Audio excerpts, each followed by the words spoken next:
जातक कथा। छद्दंत हाथी की कहानी। सदियों पहले की बात है। हिमालय के घने जंगलों में हाथियों की दो खास प्रजातियां पाई जाती थीं। एक प्रजाति थी छद्दंत और दूसरी प्रजाति का नाम था उपोस्त। इनमें से छद्दंत प्रजाति काफी मशहूर थी। विशाल 6 दांतों की मौजूदगी के कारण ही इन्हें छद्दंत के नाम से पुकारा जाता था। इन हाथियों का सिर और पैर किसी मणि की तरह सुर्ख लाल दिखाई देते थे। इन छद्दंत हाथियों का राजा कंचन गुफा में रहा करता था। उसकी महासुभद्दा और चुल्लसुभद्दा नाम की 2 रानियां थीं। एक दिन हाथियों का राजा अपनी दोनों रानियों के साथ पास के एक सरोवर में नहाने के लिए जाता है। उसी सरोवर के किनारे एक पुराना विशाल वृक्ष लगा हुआ था। उस वृक्ष पर लगे फूल बड़े ही खूबसूरत और मनमोहक खुशबू वाले थे। गजराज ने खेल खेल में अपनी सूंड से उस वृक्ष की एक डाल को कसकर हिलाया। इससे डाल पर लगे फूल महासुभद्दा पर झड़ने लगे और वह गजराज से बहुत प्रसन्न हुई।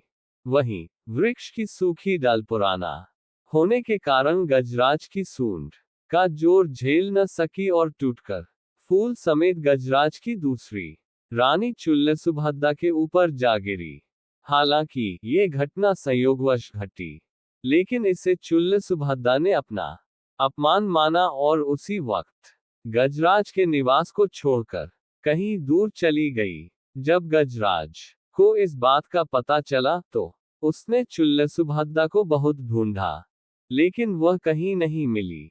कुछ समय बाद चुल्लसुभद्दा की मौत हुई और मरने के बाद वह मद्र राज्य की राजकुमारी के रूप में पैदा हुई। युवा होने पर उसकी वाराणसी के राजा से शादी हुई और वह वाराणसी की पटरानी बनी। पुनर्जन्म के बाद भी वह छद्दंतराज द्वारा भूलवश हुए उस अपमान को भूली नहीं और उसका बदला लेने का सोचती रही।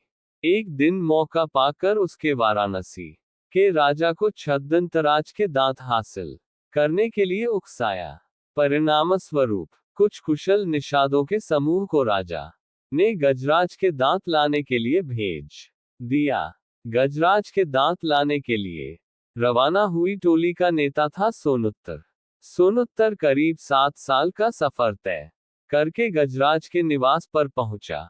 उसने गजराज को पकड़ने के लिए और अपना शिकार बनाने के लिए उसके निवास से कुछ दूरी पर एक बड़ा गड्ढा बनाया।